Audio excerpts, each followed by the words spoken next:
No te pierdas esta serie de 25 episodios hasta la Navidad. En YouTube existe una tradición de hacer Vlogmas, la cual trata de hacer videos todos los días hasta el día en que se celebra la Navidad, que es el 25 de diciembre. Y yo dije, bueno, pues ¿por qué no hacer los podcasts más? Y hacer 25 días hablando de crecimiento personal y planificación para prepararnos con todas las herramientas que necesitamos para este 2021.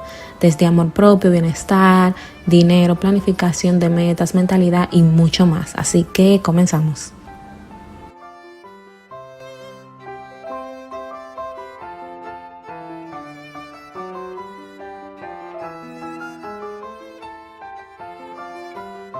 Y en el día de hoy yo quería hablar del dinero, específicamente porque cuando vi tu cuenta me encantó que abarca todos estos temas. Bueno, antes que nada, déjame darte la bienvenida, obviamente. Gracias, gracias. Un placer estar contigo, apoyándote en estos 25 días para la Navidad o Sí, de 25 crecimiento Days of personal. Christmas. Sí. Sí. No, y me encanta también que seas súper dominicana y que estés tan empapada en este tema del dinero, que a veces las mujeres como que somos un poco flojas en ese tema. Y la primera pregunta que tenía para ti era, ¿cómo empezar a hacer conciencia específicamente con eso del dinero para poder mejorar esos malos hábitos que nosotras solemos tener?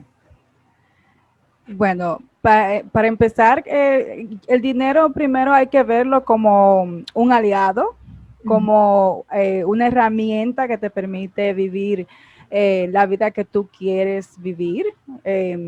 Por lo tanto, hay que verlo como, tú ves, como un amigo, una amiga.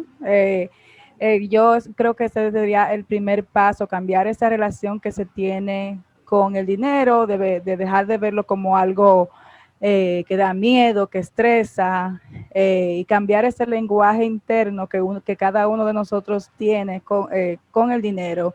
Eso es una cosa que el manejo de dinero no es, hay muchos expertos que dicen que el manejo de dinero es 20% el conocimiento y 80% es el comportamiento que uno lleva con el dinero. Entonces, para hacer conciencia eh, de cómo de nuestros hábitos sería eh, empezar a verlo como una parte esencial de la vida, como de nuestra vida. Nosotros tenemos la salud física, la mental, la emocional, la espiritual, pero entonces vamos a ver de tu bienestar económico, cómo estás en parte si se ve ese ámbito de nuestra vida como algo que es esencial de nosotros y que impacta todas las otras áreas porque nos apoya en esas áreas. Entonces, verlo de una manera como con, con curiosidad, entonces podemos empezar a tomar los pasos, como por ejemplo, hacer un diagnóstico, ver qué, qué tengo, cuáles son mis deudas, cómo yo me comporto con el dinero cuando recibo mi paga quincenal o mensual, qué es lo que yo hago, yo ahorro primero o yo me lo gasto primero, o sea, verlo de esa curiosidad y empezar simplemente siempre yo digo que no podemos hacer cambios si no entendemos dónde estamos. Entonces, podemos empezar, hay diferentes formas, digamos, estados financieros que podemos crear y vernos a nosotros como si fuera una pequeña empresa de Ok. ingresos y de gastos. Entonces, ver cuál es nuestra situación económica, de cuáles son mis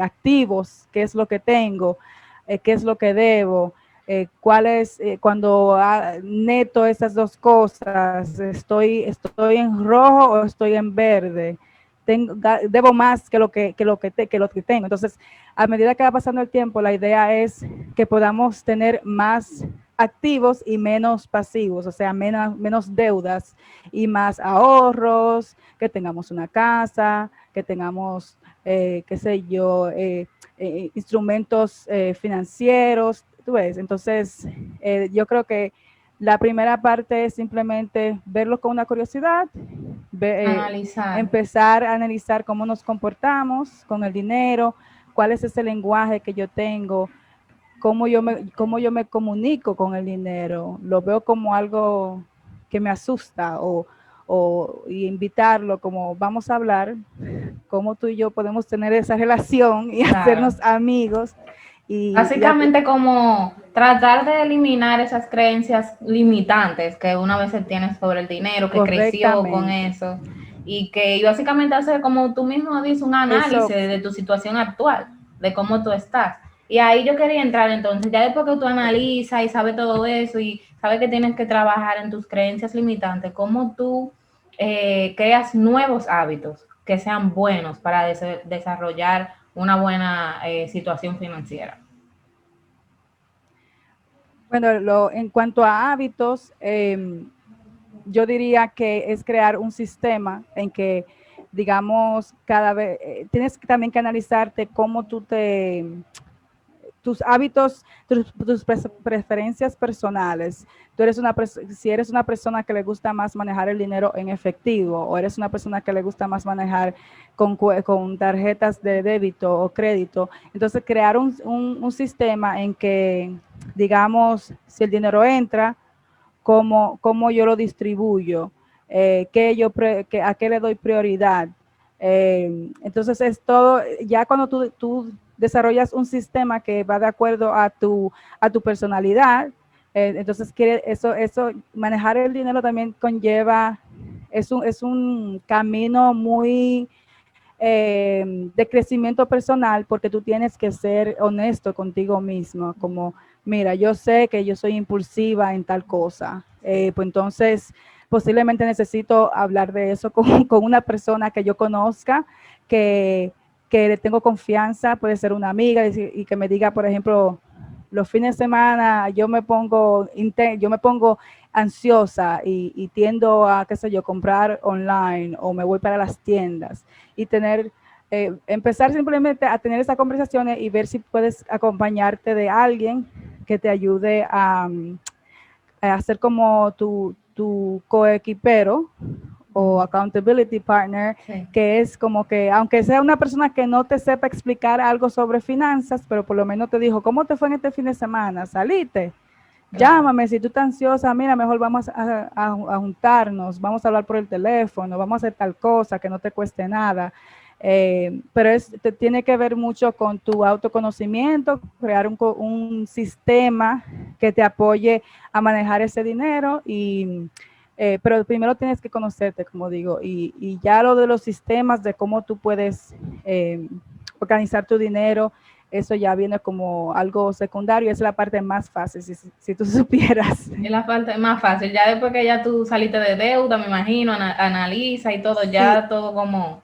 sí, si te refieres a, digamos, pasos que se debe hacer en cuanto a las finanzas, creo que hay ciertas reglas universales sobre finanzas y es, primero que todo, tú tienes que ya sea, o sea, la gente le tiene mucho miedo a la palabra presupuesto.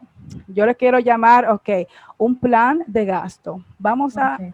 ¿Cuál es tu plan de gasto? Entonces, que tu plan de gasto sea algo que incluya todas las facetas que tú necesitas, no solamente tus gastos, pero también los ahorros que tú vayas a tener mensualmente. Y entonces, primero, para iniciar en este camino de las finanzas, creo que el primer paso sería eso, crearte un presupuesto, hacerte un estado, digamos, de tu situación económica que te ayude a ver la realidad de qué es lo que tú debes. Entonces, ya de ahí en adelante tú puedes hacer un plan de, ok, estas son las deudas, estos son mis gastos, dónde yo puedo reducir, necesito incrementar los gastos o los ingresos. A veces no hay mucho de dónde cortar, lo que se necesita es incrementar los ingresos.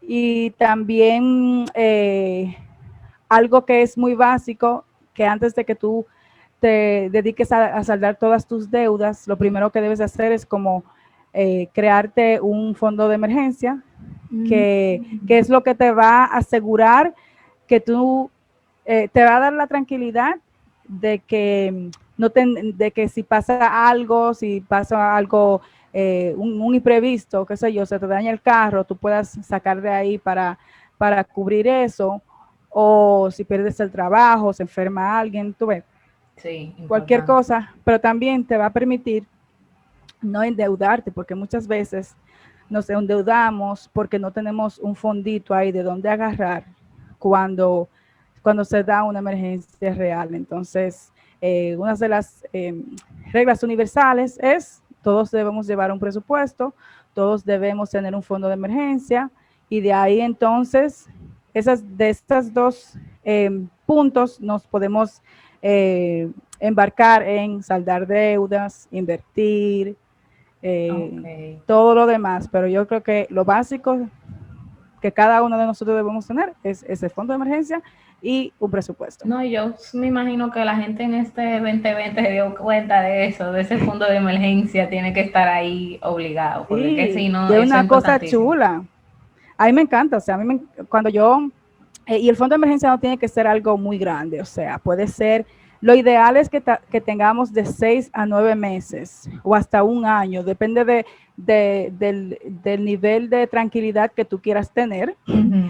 pero como básico, todos debemos tener, aunque sea 3 meses de tus gastos, no de tu ingreso, sino de tus gastos fijos, de manera que tú tengas un techo donde vivir, que tú puedas pagar el mínimo de todas tus deudas para que no te quiten el carro, no te saquen de la Ujú, casa, claro. que puedas cubrir tu comida, que puedas tener acceso a un teléfono, que puedas ir a tu trabajo, que puedas comer, que puedas tener electricidad, como todas esas necesidades muy básicas cubiertas. Entonces tú te haces una lista de esas necesidades básicas, lo multiplicas por 3 y eso ya te da la cantidad que tú deberías tener en tu fondo de emergencia de 3 meses. Sí, no, y tú sabes que estaba confundida un poco en esa parte de, pensaba que tú primero te encargabas de pagar tus deudas y después te encargabas del fondo de emergencia, pero veo que tú dices que es al revés. No, es que el fondo de emergencia es algo que el fondo de emergencia es algo muy, o sea, es algo que ni se debe negociar. Es como que, ok, si yo no tengo ningún hábito de nada, de ahorrar, lo primero que tienes que hacer es como que el fondo de emergencia es un seguro de vida que Sí, te para darte permite tiempo. para darte tiempo y también para que tú puedas dormir tranquila en la noche. Eh, Importante. tú, una vez que tú tengas tu fondo de emergencia, que es para un evento muy específico, no es un fondo de emergencia que tú lo vas a pellizcar cada vez que alguien cumple años en tu familia, Claro. es simplemente para emergencias. Sí.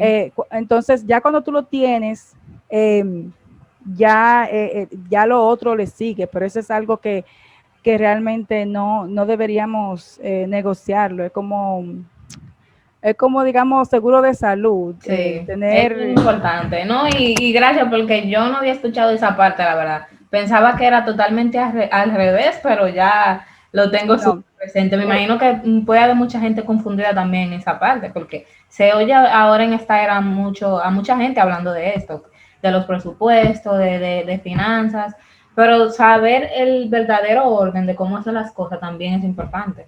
sí, porque mira cómo yo lo veo, por ejemplo, si tú estás empezando desde cero, tú tienes un trabajo, tú trabajas todos los días y tú estás dedicándole todo el dinero extra a las deudas y no tienes ni un peso guardado, ahorrado, ¿no? ¿Verdad? ¿Qué pasa si, digamos, te reducen las horas en el trabajo? Ok, las deudas tienes menos deudas, pero no puedes comprar comida, no puedes comprar comida.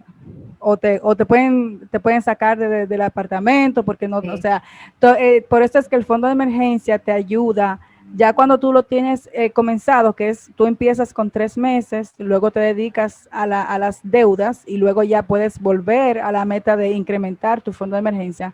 Cuando lo tienes, pues entonces puede pasar una emergencia porque ya tú tienes de dónde ayudarte mientras se resuelve la situación, digamos, mientras tú, Claro.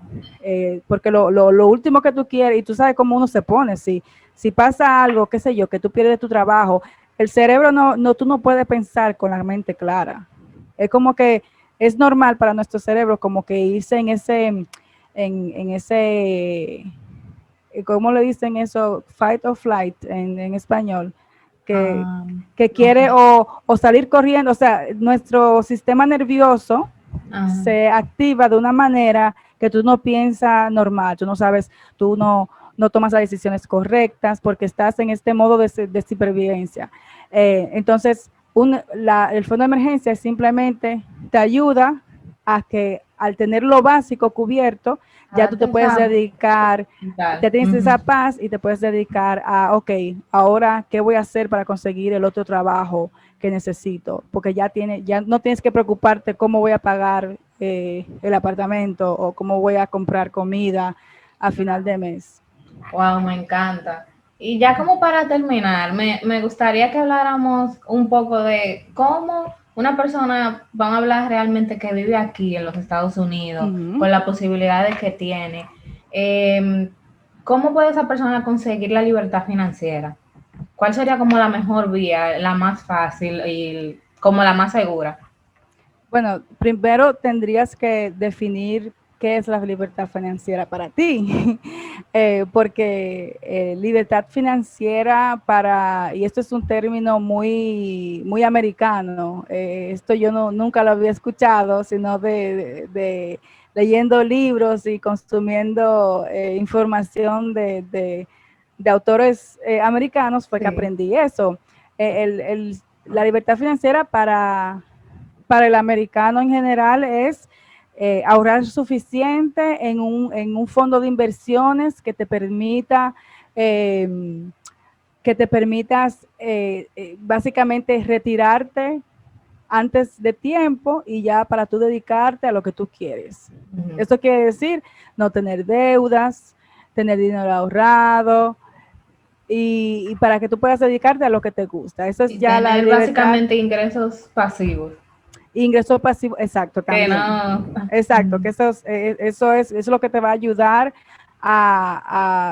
que serían los ingresos mientras ya cuando tú te retires del trabajo formal. Ujú.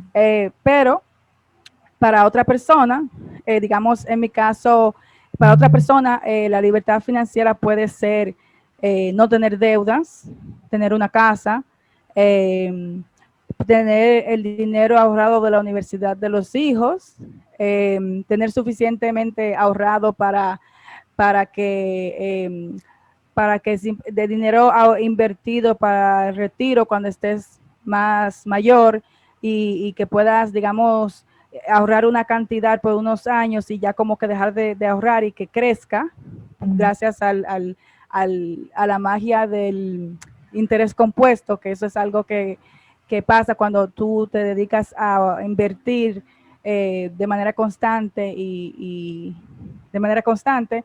Entonces, pero primero que todo eso sería como inmigrantes y eso es algo que yo misma me he dado cuenta eh, viviendo en Estados Unidos, es debemos primero aprender a no vivir del día a día, a tenemos que empezar a pensar en no vivir, digamos, de cheque a cheque, que estamos, cobramos hoy, pero ya debíamos todo el cheque antes de ayer, ya lo Sí. debíamos. Wow. Debemos, la libertad financiera la conseguiríamos independientemente de qué eso significa para ti o para mí, es cambiando la mentalidad de que se trabaja para pagar. Eh, y eso quiere decir adquiriendo el hábito del ahorro, no simplemente ahorrar por ahorrar, sino ahorrar con metas, empezar también a entender el mundo de las inversiones, porque en Estados Unidos y ya a nivel, o sea, en general, en finanzas personales, ahorrar y tener dinero en una cuenta de banco no es suficiente. porque realmente el dinero no crece. Entonces, es uno de los componentes básicos y más básicos y que la libertad financiera depende de eso, es el invertir, el saber cómo tú puedes, digamos, ahorrar de manera mensual, pero hacer que ese ahorro crezca de acuerdo a la bolsa de valores. Entonces ya eso es otro mundo muy divertido, pero que es fácil de entender ya cuando tú te dedicas te asesoras, son cosas que tú la puedes hacer tú mismo, porque realmente para una persona que lo que quiere es invertir a largo plazo, invertir con esa finalidad es muy fácil. Simplemente tienes que saber lo básico. Entender que invertir no es algo como lo que vemos siempre en la noticia, que la bolsa de valores subió hoy, mañana se cae y vuelve y sube. Esas son cosas que no deberían, que afecta más a los inversionistas que se encargan en invertir de un día para otro. Las personas como tú y yo invertimos a largo plazo, de 20 a 30 años, dependiendo de tu edad. Entonces, yo diría que como inmigrantes es primero entender que nosotros también tenemos la posibilidad de ser parte de la riqueza de este país, pero empieza con educarte, cambiando esa mentalidad de nosotros de querer gastar para impresionar. Importante. Aprender a tener ese fondo de emergencia, un presupuesto, trazarte metas que vayan de acuerdo a lo que tú quieres, al sueño, al estilo de vida que tú quieres llevar, y ya de ahí en adelante, pues entonces lo demás sería educarte y empezar a hacerlo. Me encanta. Bueno, Laura, muchísimas gracias por estos tips del día de hoy. Yo estoy súper feliz. Yo sé que la gente que también está escuchando ha aprendido muchísimo y espero que le haya gustado muchísimo este episodio y gracias a ti por estar aquí en el día de hoy. Un placer para mí, así que cualquier persona que está aquí en Estados Unidos y que quiera cualquier información en cuanto a todo este engranaje económico que tiene que ver con las finanzas en Estados Unidos, me pueden hacer cualquier pregunta. Me pueden encontrar en Instagram en @thefortunecoach, que es como el coach de la fortuna, porque mi nombre es Laura Fortuna. Y yo estoy para servirles a todas las chicas, que esas son a las mujeres latinas que al igual que yo, que están aquí en este país, que inmigraron a este país, o que somos hijos de inmigrantes. Esas son las personas a las que yo me encanta ayudar porque soy parte de ese grupo, así que sería un placer.